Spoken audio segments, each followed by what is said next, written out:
رسول اللہ صلی اللہ علیہ وسلم نے فرمایا سب سے بہترین نماز داؤد علیہ السلام کی نماز ہے. وہ نصف رات سوتے تھے، تہائی رات جاگتے تھے اور رات کا چھٹا حصہ سوتے تھے. یعنی پہلے کچھ دیر سو جاتے اور پھر درمیان میں جاگتے، پھر آخر میں پھر سو جاتے. تو اس طرح پھر ان کی تھکاوٹ بھی نہیں ہوتی. جو رات کے بالکل ارلی حصے کا سونا ہوتا ہے نا، وہ اگر انسان کو مل جائے تو وہ اتنا زبردست ہوتا ہے گویا وہ انسان ساری رات سو چکا، کئی گھنٹوں کی نیند کے برابر ہوتا ہے. اس میں تھکاوٹ جلد اترتی بنسبت پچھلی رات سو. صحابہ کا قیام. عائشہ رضی اللہ تعالیٰ عنہ سے روایت ہے، انہوں نے فرمایا نبی صلی اللہ علیہ وسلم نے ایک شخص کو مسجد میں قرآن پڑھتے سنا تو فرمایا اللہ اس پر رحم کرے، مجھے اس نے اس وقت فلاں فلاں آیت یاد دلا دی ہے جو میں فلاں فلاں سورت سے بھول گیا تھا. عباد اللہ بن عبداللہ نے حضرت عائشہ رضی اللہ تعالیٰ عنہ سے یہ اضافہ بیان کیا ہے کہ نبی صلی اللہ علیہ وسلم نے میرے گھر میں نماز تہجد پڑھی تو آپ نے عباد کی آواز سنی جو مسجد میں نماز پڑھ رہے تھے. آپ نے فرمایا عائشہ کیا یہ عباد کی آواز ہے؟ میں نے عرض کیا جی ہاں. آپ نے دعا فرمائی اے اللہ عباد پر رحم فرما. کیا خیر خواہی تھی نبی صلی اللہ علیہ وسلم کہ اپنے ساتھیوں کے بارے میں جب سنتے تھے تو وہیں ان کی غیر موجودگی میں بھی ان کے لیے دعا کرتے. تو ابھی آپ نے کہا نا کہ جگہ جگہ روشنیاں، تو یہ صحابہ کے گھروں میں ایسے ہی ہوتا. صحابیات کا قیام. نبی صلی اللہ علیہ وسلم نے فرمایا مجھ سے جبریل علیہ السلام نے کہا کہ حفصہ سے رجوع کر لو کیونکہ وہ بہت روزے رکھنے والی اور بہت قیام کرنے والی ہے اور بے شک وہ جنت میں آپ کی بیوی ہے. امام احمد بن حنبل، امام بخاری، حافظ عراقی، یہ سب قیام اللیل کرنے والے لوگ تھے اور ان کے لیے ایسے ہی تھا جیسے کوئی بہت مانوس چیز ہے، یعنی بالکل روٹین کی بات تھی. تہجد کے فائدے. نمبر 1 خیر و بھلائی ملنا. جابر رضی اللہ عنہ سے روایت ہے، کہتے ہیں کہ رسول اللہ صلی اللہ علیہ وسلم نے فرمایا کوئی مرد اور عورت ایسی نہیں کہ رات کو سوئے مگر اس کے سر پہ گریں لگا دی جاتی ہے. بس اگر اس نے جاگتے وقت اللہ کا ذکر کیا تو گرہ کھل جاتی ہے، اگر کھڑا ہوا اور وضو کیا اور نماز پڑھی تو سب گریں کھل جاتی ہیں اور وہ خوش دل ہلکا پھلکا ہو کر بھلائی کو پہنچنے والا ہوتا. یعنی جو لوگ صبح اٹھ کر صبح اٹھتے ہی پہلے ذکر کرتے ہیں، اللہ کا دعا کرتے ہیں، اگر تہجد کے وقت اٹھے ہیں تو کون سی آیات پڑھتے ہیں؟ آل عمران کی آخری آیات ان فی خلق السماوات والارض، اور پھر وضو کرتے ہیں، نماز پڑھتے ہیں تو ان کی ساری گریں کھل جاتی، بالکل فریش ہو کر ریلیکس ہو کر دن کا آغاز کرتے ہیں. اور اگر نماز مس ہو جائے تو بوجھ تلے آ جاتے ہیں. اسی طرح نفس میں چستی آتی ہے ورنہ سستی اور خباثت نفس کے اندر آتی ہے. لا علاج مرض سے شفا ملنا. امام ابن قیم کہتے ہیں قیام اللیل حفظان صحت کے اسباب میں سب سے زیادہ نفع مند، یعنی صحت کی حفاظت کے لیے سب سے اچھی چیز ہے اور بہت سے لا علاج امراض کو روکنے والے امور میں سے سب سے زیادہ روکنے والا ہے اور جسم، روح اور دل کو بہت چاق و چوبند رکھنے والا ہے. یعنی لا علاج مرضوں کا علاج ہے قیام اللیل. دل کا علاج. یحییٰ ابن معاذ کہتے ہیں دل کا علاج 5 چیزوں میں ہے. نمبر 1 تدبر کے ساتھ قرآن پڑھنا. نمبر 2 پیٹ کو خالی رکھنا، یعنی بہت زیادہ نہ کھانا. نمبر 3 قیام اللیل. نمبر 4 سحری کے وقت اللہ کے سامنے عاجزی اور انکساری کرنا. نمبر 5 نیک لوگوں کی مجلس میں بیٹھنا. دل کو خوشی ملنا. عطا خراسانی کہتے ہیں جب آدمی رات کو تہجد کے لیے اٹھتا ہے تو خوشی کے ساتھ صبح کرتا ہے اور اس قیام کی وجہ سے اپنے دل میں مسرت محسوس کرتا ہے، اور اگر اس پر نیند غالب آ جائے اور وہ اپنے ورد سے سویا رہ جائے تو غم کی حالت میں صبح کرتا ہے کہ آج میرے تہجد مس ہو گئے، اور اس کا دل ٹوٹا ہوا ہوتا ہے گویا کہ اس کا کچھ کھو گیا ہو، کیونکہ اس نے اپنے نفع مند کاموں میں سب سے زیادہ مفید کام کو کھو دیا، یعنی قیام اللیل کو. رزق ملنا. ابن قیم کہتے ہیں 4 چیزیں رزق کو کھینچ لاتی ہیں. نمبر 1 قیام اللیل. نمبر 2 سحری کے وقت استغفار کی کثرت. نمبر 3 صدقے کا خیال کرتے رہنا. نمبر 4 دن کے شروع اور آخر میں اس کا ذکر کرنا، یعنی صبح شام کی دعائیں ہیں یا اذکار ہیں. چہرے پر نور آنا. حسن بصری سے پوچھا گیا رات کو تہجد پڑھنے والے سب لوگوں سے زیادہ حسین چہرے والے کیوں ہوتے ہیں؟ انہوں نے کہا اس لیے کہ وہ تنہائی میں رحمان کے ساتھ گفتگو کرتے ہیں اور اللہ انہیں اپنا نور پہنا دیتا ہے. لوگوں کی محبت ملنا. سعید بن مسیب کہتے ہیں کہ ایک آدمی رات کو نماز پڑھتا ہے تو اللہ اس کے چہرے میں نور بنا دیتا ہے. اس نور کی وجہ سے ہر مسلمان اس سے محبت کرتا ہے. جب اس کو ایسا شخص دیکھتا ہے جس نے اسے پہلے نہیں دیکھا ہوتا تو وہ کہتا ہے بے شک مجھے اس آدمی سے محبت ہے، یعنی دیکھتے ہی اس کے دل میں اس کی محبت آتی ہے. کوئی ایک فائدہ بتائیے مجھے، کیا فائدہ تہجد پڑھنے کا؟ خوشی ملنا. دل کا علاج. لا علاج مرضوں سے حفاظت. رزق ملنا. نفس میں چستی آنا. لوگوں کی محبت ملنا. چڑچڑا پن دور ہوتا ہے، برداشت پیدا ہوتی ہے. تو جس میں برداشت پیدا ہو جائے تو پھر بہت سے اس کے دوست بن جاتے ہیں. اب دیکھیے کہ پچھلی پہر رات کو اٹھ کے صاف ستھرا ہو کے نبی صلی اللہ علیہ وسلم کا طریقہ کیا تھا کہ آنکھ کھلتے مسواک کرتے تھے. مسواک کیا، صاف ستھرے ہوئے، پاک ہوئے، اور پھر آپ طویل قیام کرتے. اب کیا کہتے ہیں, کھڑے ہو کے آفس میں کام کریں, اسٹینڈنگ آفیسز بن رہے ہیں, یعنی قیام کی حالت میں کمپیوٹر استعمال کرے. تو یہ قیام اگر کسی نے صبح صبح ہی کر لیا ہو, اور پھر نبی صلی اللہ علیہ وسلم کے قیام جتنا ہی ان کا رکوع بھی ہوتا تھا, اتنی دیر آپ جھکے ہوئے, اتنی دیر آپ کا سر سجدے میں پڑا ہوا, صحت ہی صحت ہے, ایکسرسائز ہی ایکسرسائز. فجر سے تھوڑی دیر پہلے اٹھ کے قیام کرنا, میں نے کسی لیکچر میں یہ سنا تھا کہ مطلب ٹھیک ہے آپ یہ تو کرتے ہیں, لیکن یہ بیسیکلی وہ قیام اللیل نہیں ہے, یہ کچھ اور ہی چیز ہے. ایسا کچھ نہیں. دیکھیے یہ اور کیا ہے, مطلب ان کا کہنے کا مطلب یہ تھا کہ ہم جیسے یہ سست لوگوں کے لیے ہے کہ اچھا چلو فجر سے ذرا سا پہلے اٹھ کے کر لیا, ورنہ بیسیکلی رات کی ڈیپ میں اٹھیں اور اس وقت کریں. وہ تو بالکل ٹھیک ہے. جیسے بہترین قیام جو ہے وہ داؤد علیہ السلام کا ہے, جو اٹھتے تھے پھر پڑھتے تھے پھر لیٹ جاتے تھے, آدھی رات کے بعد اٹھتے تھے پھر ایک تہائی کے بعد پھر وہ چھٹا حصہ جو تھا پھر دوبارہ سو جاتے تھے. لیکن یہ کہ عشاء کے ساتھ بھی ایکسٹرا نوافل سے بھی چاہے نہ بھی سوئے وہ بھی قیام ہوتا ہے. یعنی رات کے نوافل چاہے اول حصے میں پڑھ لیں, چاہے درمیان میں, چاہے آخر میں. ہاں یہ ایکسٹرا بات ہے کہ جس کام میں جو جتنی مشقت کرتا ہے اس کا اجر اتنا ہی زیادہ بڑھ جاتا ہے. آخری وقت میں اٹھنے والوں کا کم ہے اور پہلے اٹھنے والوں کا زیادہ ہے obviously. لیکن آخری حصہ لاسٹ 1/3 جو ہے اس میں اللہ تعالیٰ آسمانی دنیا پر آتے ہیں, تو وہ اس لحاظ سے زیادہ بہتر. اور سحری کا وقت جو ہے اس کی دعائیں قبول ہوتی ہیں. تو اس لیے اس وقت کو یہ نہیں سمجھنا چاہیے کہ یہ صرف سستی کا وقت ہے, بلکہ بڑے اجر کا وقت بھی ہے. اور پھر یہ جو ہم کہتے ہیں نا کسی کو چلو 10 منٹ پہلے اٹھ کے پڑھ لو, یہ صرف اس لیے کہتے ہیں کہ ایک دو پڑھیں گے مزہ آئے گا, پھر 10 کے وہ پیچھے اور 10 چلے جائیں گے. بگننگ بھی ہے بالکل, اسٹیپ بائی اسٹیپ, تھوڑا تھوڑا. ورنہ ایک دو دن تو جذبات میں آ کے اٹھیں گے تو پھر چوتھے دن پھر سوچ پڑے ہوں گے. تہجد کا وقت عشاء کے بعد سے طلوع فجر تک, عشاء کے بعد سے طلوع فجر تک. نبی صلی اللہ علیہ وسلم نے فرمایا اللہ نے تمہیں مزید ایک نماز عطا کی ہے جو کہ وتر یعنی تہجد ہے, اسے نماز عشاء اور نماز فجر کے درمیانی وقفے میں پڑھ لیا کرو. ٹھیک ہے نا, یہ سلسلہ صحیحہ کی حدیث ہے. کب سے کب تک ہے تہجد کا وقت؟ عشاء کے بعد سے فجر تک. اٹھنے کا بہترین وقت, مسند احمد کی روایت ہے, ابو مسلم سے روایت ہے کہ میں نے ابو ذر رضی اللہ عنہ سے پوچھا رات کے کس حصے میں قیام کرنا سب سے افضل ہے؟ ابو ذر رضی اللہ عنہ نے کہا میں نے بھی رسول اللہ صلی اللہ علیہ وسلم سے اسی طرح سوال کیا تھا جس طرح تم نے مجھ سے کیا. آپ نے فرمایا رات کے پچھلے پہر, یا رات کے پچھلے پہر یا نصف رات میں, لیکن ایسا کرنے والے بہت تھوڑے ہیں. یعنی مشکل ہے نا آدھی رات کو اٹھنا. آپ مثلا سوئے ہیں 10 بجے اور 12 بجے پھر اٹھ جائے تو مشکل ہوگا. رات کے آخری حصے میں قیام کرنا. جابر رضی اللہ عنہ سے روایت ہے, انہوں نے کہا میں نے نبی صلی اللہ علیہ وسلم کو فرماتے ہوئے سنا تم میں سے جسے یہ خدشہ ہو کہ وہ رات کے آخر میں نہیں اٹھ سکے گا تو وہ وتر پڑھ لے پھر سو جائے, اور جسے رات کے قیام کا یقین ہو وہ رات کے آخر میں وتر پڑھے, کیونکہ رات کے آخری حصے میں قرات کے وقت حاضری دی جاتی ہے اور یہ بہتر ہے. ٹھیک ہے, تو رات کا آخری حصہ بھی اچھا ہے. آخری پہر دعاؤں کی قبولیت کا وقت بھی ہے. عمرو بن عبسہ سے مرفوعاً روایت ہے کہ رات کی نماز 2 رکعت ہے اور رات کے آخری حصے میں دعا سب سے زیادہ قبول ہوتی ہے. رات کے آخری حصے میں دعا سب سے زیادہ قبول ہوتی ہے. نبی صلی اللہ علیہ وسلم کے اٹھنے کا وقت. مسروق سے روایت انہوں نے کہا میں نے عائشہ رضی اللہ عنہا سے پوچھا کہ نبی صلی اللہ علیہ وسلم کو سب سے زیادہ کون سا عمل پسند تھا؟ انہوں نے فرمایا وہ عمل جو ہمیشہ ہوتا رہے. میں نے کہا آپ رات کو کب اٹھتے تھے؟ انہوں نے فرمایا جب مرغ کی آواز سنتے تو اٹھ جاتے. اب دیکھیے اس کو گھڑیاں نہیں تھی, لیکن اللہ نے نیچرلی یعنی کہ ایک وقت تہجد کا جو تھا اس میں مرغ اذان دیتا ہے, تو وہ بھی ایک الارم کی طرح ہے. آپ کو پتہ ہے کراچی کا تو کچھ نہ پوچھیں, اس لیے کہ فرسٹ ٹائم کراچی میں میرے ساتھ یہ ایکسپیرینس ہوا کہ رات کے وقت کبھی بول رہے ہیں, رات کے وقت کبھی بول رہے تھے.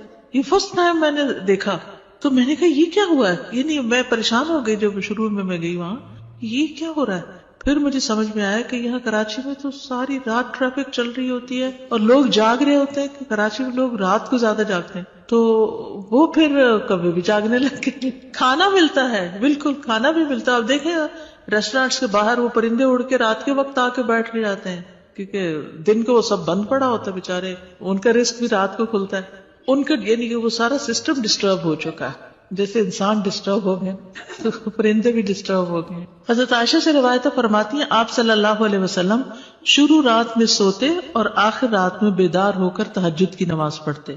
نبی صلی اللہ علیہ وسلم کا نصف رات کو اٹھنا، آدھی رات کو، یہ وہ حضرت ابن عباس والی روایت ہے جس میں ابن عباس آپ صلی اللہ علیہ وسلم کے گھر میں آ کر رکے تھے اور پھر جب آدھی رات گزر گئی تو آپ بیدار ہو کر تہجد پڑھنے لگے. نبی صلی اللہ علیہ وسلم کا سحری سے قبل نماز سے فارغ ہونا. حضرت عائشہ کہتی ہیں کہ جب سحری کا وقت ہوتا تو میں نبی صلی اللہ علیہ وسلم کو اپنے پاس سویا ہوا ہی پاتی، یعنی آپ تہجد پڑھ کے دوبارہ سو جاتے تھے. حضرت عائشہ سے روایت بیان کرتی ہیں کہ بلا شبہ اللہ عز و جل رسول اللہ صلی اللہ علیہ وسلم کو رات میں جگا دیتے، چنانچہ صبح نہ ہو پاتی کہ آپ اپنے معمول کی عبادت سے فارغ ہو چکے ہوتے تھے. تہجد کے لیے بیدار ہونے کی سنتیں. آنکھ کھلنے پر دعا پڑھنا. نبی صلی اللہ علیہ وسلم نے فرمایا جو شخص رات کو بیدار ہو کر یہ دعا پڑھے لا الہ الا اللہ وحدہ لا شریک لہ لہ الملک ولہ الحمد وہو علی کل شیء قدیر الحمد للہ وسبحان اللہ ولا الہ الا اللہ واللہ اکبر ولا حول ولا قوة الا باللہ ثم قال اللہم اغفر لی او دعا استجیب لہ فإن تودع وصلى قبلت صلاته. نبی صلی اللہ علیہ وسلم نے فرمایا جو شخص رات کو بیدار ہو کر یہ دعا پڑھے لا الہ الا اللہ آخر تک اور پھر کہے اللہم اغفر لی، اے اللہ میری مغفرت فرما، یا کوئی اور دعا کرے جو اس کی دعا ہے تو اس کی دعا قبول ہوتی ہے. پھر اگر اس نے وضو کیا اور نماز پڑھی تو نماز بھی قبول ہوتی ہے. ٹھیک ہے. آل عمران کی آخری 10 آیات پڑھنا.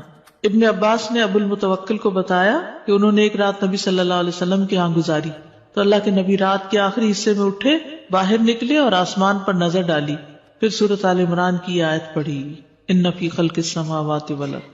3 بار وقفے سے اٹھنا.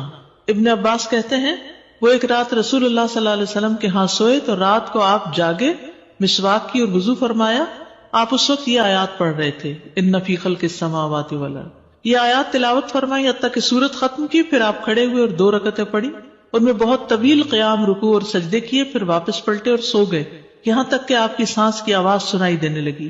پھر آپ نے اس طرح 3 دفعہ کیا، 6 رکعتیں پڑھی. ہر دفعہ آپ مسواک کرتے، وضو فرماتے اور ان آیات کی تلاوت فرماتے. پھر آپ نے 3 وتر پڑھے، پھر مؤذن نے اذان دی تو آپ نماز کے لیے باہر تشریف لے گئے. یعنی بار بار وضو کیا، بار بار مسواک کیا اور بار بار ان فی خلق پڑھا اور عبادت کی. بیدار ہوتے ہی مسواک کرنا. ابن عمر سے مرفوعاً مروی ہے کہ آپ صلی اللہ علیہ وسلم جب سوتے تو مسواک آپ کے پاس ہوتی، جب بیدار ہوتے تو مسواک سے ابتدا کرتے. اسی طرح جب آپ تہجد کے لیے کھڑے ہوتے تو اپنا منہ مسواک سے اچھی طرح صاف کرتے. 2 رکعتیں پڑھ کر سلام پھیرتے اور مسواک کرتے. سبحان اللہ، کس کثرت کے ساتھ منہ صاف کرتے. صحابہ کو بھی حکم دیا جاتا کہ رات کو اٹھے تو مسواک کرے. پھر درمیانہ وضو کرنا. ابن عباس سے روایت ہے انہوں نے کہا میں نے ایک رات اپنی خالہ میمونہ کے ہاں گزاری. نبی صلی اللہ علیہ وسلم رات کو اٹھے اور اپنی ضرورت کی جگہ آئے، پھر اپنا چہرہ اور دونوں ہاتھ دھوئے، پھر سو گئے اور پھر اٹھے اور مشکیزے کے پاس آئے، اس کا بندھن کھولا، پھر 2 وضو کے درمیان کا وضو کیا، یعنی ہلکا سا وضو، اور پانی زیادہ استعمال نہیں کیا اور اچھی طرح وضو کیا. پھر اٹھے اور نماز شروع کی. کم سے کم اور زیادہ سے زیادہ تعداد کتنی رکعتیں پڑھنی چاہیے؟ ٹھیک ہے. یہ بھی بڑا اہم سوال ہے. اکثر لوگ پوچھتے ہیں تہجد کتنی رکعتیں؟ تو یہ ظہر اثر وغیرہ کی طرح مقرر رکعتیں نہیں ہیں، اس میں وسعت ہے. ٹھیک ہے. کم سے کم اور زیادہ سے زیادہ تعداد. ابن عثیمین کہتے ہیں نبی صلی اللہ علیہ وسلم سے رات کی نماز کے متعلق سوال کیا گیا تو آپ نے فرمایا رات کی نماز 2 رکعت ہے، مثنا مثنا، اور آپ نے اس کو کسی تعداد کے ساتھ متعین نہیں کیا. آپ نے یہ نہیں فرمایا 4 ہے، 6 ہے، 8 ہے، 10 ہے، نہیں. کیا فرمایا؟ 2 ہے. تو جب نبی صلی اللہ علیہ وسلم نے اس کے لیے کسی گنتی کو متعین کیے بغیر کیفیت کو واضح کر دیا تو اس سے معلوم ہوا کہ نماز کا معاملہ اس بارے میں وسعت رکھتا ہے، یعنی اس میں کافی گنجائش ہے. انسان 100 رکعتیں بھی پڑھ سکتا ہے اور 1 رکعت کے ساتھ اس کو وتر بنا سکتا ہے. تو اصل بات یہ کہ انسان جتنی طاقت پاتا ہے اتنی رکعتیں ادا کر لے. ٹھیک. ابن باز رات کی نماز کی تعداد کے متعلق کہتے ہیں کہ یہ بات ہر انسان کی طاقت کی طرف لوٹتی ہے، اور نبی صلی اللہ علیہ وسلم 11 رکعت ادا کرتے اور 2 رکعت پر سلام پھیرتے. آپ علیہ الصلوۃ والسلام اپنی قرات، اپنے رکوع اور اپنے سجدوں کو لمبا کرتے تھے اور قیام اللیل کو 2 ہلکی پھلکی رکعتوں کے ساتھ شروع کرتے تھے. سب سے بہتر یہی ہے. اور اگر وہ 3، 5 یا اس سے بھی زیادہ پڑھتا تو کوئی حرج نہیں. ہر ایک اپنی طاقت کے مطابق ادا کرے گا، اس میں کوئی حد نہیں. لیکن سب سے افضل صورت 11 رکعت نماز پڑھنا ہے، 8 تہجد اور 3 وتر. نبی صلی اللہ علیہ وسلم کا رمضان اور غیر رمضان میں 11 رکعت سے زیادہ نہ پڑھنا. ابو سلمہ بن عبد الرحمن سے روایت ہے، انہوں نے عائشہ رضی اللہ تعالی عنہا سے پوچھا، اور یہ صحیح مسلم کی روایت ہے، کہ رمضان میں رسول اللہ صلی اللہ علیہ وسلم کی نماز کیسے ہوتی تھی؟ انہوں نے جواب دیا، رسول اللہ صلی اللہ علیہ وسلم رمضان اور اس کے علاوہ دوسرے مہینوں میں فجر سے پہلے 11 رکعتوں سے زیادہ نہیں پڑھتے تھے. شیخ البانی کہتے کہ صحیح نص کے ذریعے رسول اللہ صلی اللہ علیہ وسلم کے فعل سے قیام اللیل کی رکعات کی تعداد 11 ثابت ہے، اور جب ہم اس میں غور کرتے ہیں تو ہمارے لیے انتہائی واضح طور پہ ظاہر ہو جاتا ہے کہ آپ اپنی پوری زندگی اس گنتی پر قائم رہے، خواہ رمضان ہو یا اس کے علاوہ آپ اس سے زیادہ نہیں پڑھتے تھے. جہاں 13 کی بات آتی ہے نا تو وہ 2 سنت فجر کی بھی شامل کر لیتے ہیں. حضرت عائشہ سے روایت ہے، نبی صلی اللہ علیہ وسلم رات کو 11 رکعتیں پڑھتے، 8 رکعتیں تہجد اور 3 وتر. کبھی 9 رکعتیں بھی پڑھی ہیں آپ نے، ٹھیک ہے، کبھی 7 رکعتیں بھی ادا کی ہیں آپ نے، اور 7 سے کم نہیں پڑھی، یعنی 6 پڑھ کے 1 وتر کیا ہے، 7 سے کم نہیں پڑھی اور 13 سے زیادہ نہیں پڑھی. رکعات کی ادائیگی کا طریقہ کیا ہے؟ 2 کر کے پڑھنا. حضرت عبداللہ بن عمر سے روایت، انہوں نے کہا، ایک آدمی نے پوچھا کہ اللہ کے رسول رات کی نماز کیسے ادا کی جائے؟ آپ نے فرمایا، رات کی نماز 2 رکعتیں ہیں، جب صبح ہونے کا اندیشہ ہو تو 1 وتر پڑھ لو. جب آپ تہجد پڑھتے تو ہر 2 رکعتوں کے بعد سلام پھیرتے اور 2 ہلکی رکعتوں سے آغاز کرتے. زید بن خالد جوہنی سے روایت ہے، انہوں نے کہا، میں آج رسول اللہ صلی اللہ علیہ وسلم کی نماز کا مشاہدہ کروں گا، یعنی رات کی نماز کا. میں نے دیکھا کہ آپ نے 2 ہلکی رکعتیں پڑھی، پھر 2 انتہائی لمبی، بہت ہی زیادہ لمبی رکعتیں ادا کی، پھر 2 رکعتیں پڑھی جو ان 2 لمبی رکعتوں سے ہلکی تھی، پھر 2 پڑھی جو پہلے والوں سے کم تھی، پھر 2 پڑھی جو اپنے پہلی والی رکعتوں سے کم تھی، پھر 2 رکعتیں پڑھی جو اپنی پہلی والی رکعتوں سے کم، پھر وتر ادا کیا.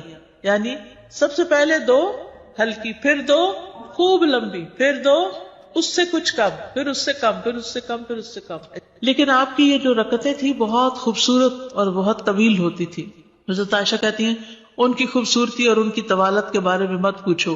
پھر 4 رکعتیں پڑھتے، ان کے حسن، ان کی طوالت کے بارے میں نہ پوچھو. پھر 3 رکعتیں پڑھتے، یعنی 4 کے بعد تھوڑا سا بیچ میں وقفہ، پھر لمبے سجدے کرتے تھے. حضرت عائشہ کہتی ہیں کہ رسول اللہ صلی اللہ علیہ وسلم رات کو 11 رکعات پڑھتے تھے، یہ آپ کی رات کی نماز تھی. اس میں آپ اتنا طویل سجدہ کرتے کہ اپنا سر اٹھانے سے پہلے تم میں سے کوئی 50 آیتیں پڑھ لے. تہجد میں قرات، لمبی قرات کی فضیلت صحیح مسلم میں ہے. جابر رضی اللہ عنہ سے روایت ہے، انہوں نے کہا کہ رسول اللہ صلی اللہ علیہ وسلم نے فرمایا، فضیلت والی نماز وہ ہے جس میں قیام لمبا ہو، یعنی دیر تک کھڑے رہے. 10 آیات کی تلاوت کا اجر. رسول اللہ صلی اللہ علیہ وسلم نے فرمایا، جس شخص نے 10 آیتوں سے قیام کیا وہ غافلوں میں سے نہیں لکھا جاتا. 100 آیات کی تلاوت کا اجر. رسول اللہ صلی اللہ علیہ وسلم نے فرمایا، جس نے 100 آیات کے ساتھ قیام کیا وہ فرما برداروں میں سے لکھا جاتا ہے. رسول اللہ صلی اللہ علیہ وسلم نے فرمایا، جس نے رات کی نماز میں 100 آیات کی قرات کی اسے غافلین میں نہیں لکھا جاتا اور اسے فرما برداروں میں لکھ لیا جاتا ہے. 1000 آیات کی تلاوت کا بے انتہا اجر. رسول اللہ صلی اللہ علیہ وسلم نے فرمایا، جو 1000 آیات سے قیام کرے وہ بے انتہا ثواب جمع کرنے والوں میں لکھا جاتا ہے. مقنطرین کا لفظ آتا ہے. نبی صلی اللہ علیہ وسلم کی قرات. آپ صلی اللہ علیہ وسلم کی تہجد میں قرات مختصر ہونے یا لمبی ہونے کے اعتبار سے مختلف ہوتی تھی. کبھی آپ ہر رکعت میں یا ایھا المزمل کی مقدار کے مطابق قرات کرتے تھے، اور یہ 20 آیات والی سورت ہے، ٹھیک ہے. کبھی آپ ہر رکعت میں کیا پڑھتے؟ یا ایھا المزمل 20 آیات والی. کبھی 50 آیات کے برابر قرات کرتے تھے، اور کبھی کبھی سورۃ البقرہ اور آل عمران اور النساء بھی. تو اس سے ہی پتہ چلتا ہے کہ اس میں کوئی لگا بندہ قاعدہ نہیں کہ اتنی ضرور قرات کی جائے، حسب حالت کم یا زیادہ کی جا سکتی ہے، لیکن obviously جتنی جتنی کریں گے پھر اس کا اجر اتنا ہی مختلف ہو جائے گا. نبی صلی اللہ علیہ وسلم کا قیام لمبا ہوتا تھا. عبداللہ بن مسعود سے روایت ہے، وہ کہتے ہیں، میں نے ایک رات نبی صلی اللہ علیہ وسلم کے ہمراہ تہجد پڑھی تو آپ کافی دیر کھڑے رہے، حتیٰ کہ میں نے ایک برے کام کا ارادہ کیا. ہم نے کہا، آپ کا کیا ارادہ تھا؟ انہوں نے فرمایا، میں نے یہ ارادہ کیا کہ میں نبی صلی اللہ علیہ وسلم کو قیام میں چھوڑ کر خود بیٹھ جاؤں. تھک گئے ہوں گے. ایک ہی آیت کی مسلسل تکرار. حضرت عائشہ سے مروی ہے، انہوں نے کہا کہ نبی صلی اللہ علیہ وسلم نے ایک رات قرآن کی ایک ہی آیت سے قیام کیا، یعنی ایک آیت بار بار پڑھتے رہے، بار بار پڑھتے رہے. اور وہ کیا آیت تھی؟ ان تعذبہم فانہم عبادک وان تغفر لہم فانک انت العزیز الحکیم. اگر تو ان کو سزا دے تو بے شک وہ تیرے ہی بندے ہیں، اور اگر تو معاف کر دے تو بے شک تو ہی غالب بڑی حکمت والا ہے. یعنی یہ تو تجھ پر، یعنی کہ ایک طرح سے رحم ہی کی درخواست کر رہے ہیں کہ تیرے بندے ہیں، تو رحم فرما دے ان پر.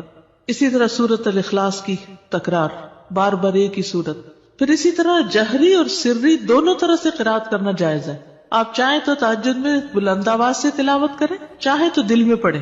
غزیف بن الحارث سے روایت ہے کہ میں نے عائشہ رضی اللہ تعالی عنہا سے کہا، کیا آپ نے دیکھا کہ رسول اللہ صلی اللہ علیہ وسلم قرآن اونچی آواز سے پڑھتے تھے یا خاموشی سے؟ فرمایا کبھی اونچی آواز سے پڑھتے، کبھی دھیمی آواز سے. میں نے کہا اللہ اکبر، تمام تعریف اللہ کے لیے جس نے اس معاملے میں وسعت رکھی.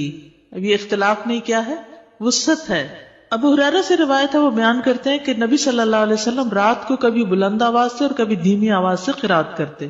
ابن عباس کہتے ہیں کہ نبی صلی اللہ علیہ وسلم کی قرات اس قدر بلند ہوتی کہ صحن میں بیٹھا آدمی سن سکتا تھا جب آپ گھر میں یعنی کمرے میں ہوتے تھے. حضرت عائشہ سے مروی ہے کہ ایک شخص رات کو اٹھا اور قرات کرنے لگا. اس نے اپنی آواز بلند رکھی. جب صبح ہوئی تو رسول اللہ صلی اللہ علیہ وسلم نے فرمایا اللہ فلاں پہ رحم فرمائے، اس نے رات مجھے کتنی ہی آیتیں یاد دلا دی جو میں بھول چکا تھا. تو بعض اوقات اونچی قرات سے دوسرے لوگوں کو فائدہ ہو جاتا ہے جو آس پاس ہوتے ہیں. درمیانی آواز میں قرات. ایک رات نبی صلی اللہ علیہ وسلم نکلے اور ابو بکر رضی اللہ عنہ کے پاس سے گزرے. وہ نماز پڑھ رہے تھے اور ان کی آواز دھیمی تھی. راوی کہتے ہیں اور آپ عمر بن خطاب کے پاس سے گزرے، وہ بھی نماز پڑھ رہے تھے، ان کی آواز بہت بلند تھی. کہتے ہیں جب وہ دونوں نبی صلی اللہ علیہ وسلم کے پاس اکٹھے ہوئے تو آپ نے فرمایا اے ابو بکر، میں تمہارے پاس سے گزرا، تم نماز پڑھ رہے تھے اور تمہاری آواز دھیمی تھی. انہوں نے کہا اللہ کے رسول، میں نے جس سے مناجات کی اسے سنایا، یعنی جس سے میں بات کر رہا ہوں اس کو تو دھیمی آواز بھی سن جاتی. کہتے ہیں پھر آپ نے عمر سے کہا میں تمہارے پاس سے گزرا اور تم بلند آواز سے نماز پڑھ رہے تھے. انہوں نے کہا اللہ کے رسول، میں سوتے کو جگا رہا تھا اور شیطان کو بگا رہا تھا. بس نبی صلی اللہ علیہ وسلم نے فرمایا اے ابو بکر، اپنی آواز کچھ بلند کیا کرو، اور اے عمر، تم اپنی آواز کچھ دھیمی رکھا کرو. درمیانی چیز. لیکن یاد رکھیے کہ دوسرے کو اذیت نہیں دینی چاہیے. اگر کوئی سو رہا ہے اور وہ چاہتا ہے کہ ہم اونچا نہ پڑھیں تو پھر اونچا نہ پڑھیں. یا کوئی اور بھی تہجد پڑھ رہا ہے، یعنی ایک ہی کمرے میں ہسبینڈ وائف دونوں پڑھ رہے ہیں اور دونوں ہی اپنی اپنی اونچی کر رہے ہیں تو کسی کی کوئی بات سنائی نہیں دے گی. ابو سعید کہتے ہیں کہ رسول اللہ صلی اللہ علیہ وسلم نے مسجد میں اعتکاف فرمایا. آپ نے لوگوں کو سنا کہ اونچی آواز سے قرات کر رہے تھے. آپ نے پردہ ہٹایا اور فرمایا خبردار، بے شک تم سب کے سب اپنے رب سے مناجات کر رہے ہو، مگر تم میں سے کوئی دوسرے کو ہرگز ایذا نہ دے، کوئی کسی کو تکلیف نہ پہنچائے، اور قرات میں اپنی آواز دوسرے پر بلند نہ کرے. یا فرمایا نماز میں، یعنی دو لوگ پڑھ رہے ہیں تو کوئی ایک دوسرے سے اونچا کرنے کی کوشش نہ کرے، اپنی اپنی نماز پڑھی جائے. ٹھیک ہے، اس میں وسعت ہے. اونچی آواز سے پڑھ سکتے ہیں اور نیچے سے، لیکن پسندیدہ کیا ہے؟ درمیانی آواز سے پڑھنا. لیکن اگر کوئی اور ساتھ پڑھ رہا ہو، مثلا آپ نے دیکھا ہوگا کہ بعض اوقات آپ پڑھتے ہوئے بھول جاتے ہیں اگر بیچ میں کوئی اور کسی بھی چیز کی آواز آ رہی، تو اس صورت میں اگر دوسرے ہوں تو ان کی رعایت کرنی چاہیے. اس وسعت کا فائدہ یہ ہے نا، جیسے سجدے کی دعائیں یا رکوع کی یا اور اسی طرح کی، تو کبھی ایک پڑھ لے کبھی دوسری پڑھ لے تو اس سے نماز کے اندر ایک خوبصورتی رہتی ہے، ایک توجہ رہتی ہے. شیطان سے بچنے کے لیے اللہ کی پناہ لینا. ابو سعید خدری بیان کرتے ہیں کہ رسول اللہ صلی اللہ علیہ وسلم جب رات کو قیام فرماتے تو اللہ اکبر کہتے، پھر سبحانک اللہم و بحمدک و تبارک اسمک و تعالی جدک و لا الہ غیرک کہتے، پھر 3 بار لا الہ الا اللہ کہتے، 3 بار اللہ اکبر کبیرہ کہتے. اس کے بعد اعوذ باللہ السمیع العلیم من الشیطان الرجیم من ہمزہ ونفخہ ونفثہ پڑھتے. بخشش طلب کرنا.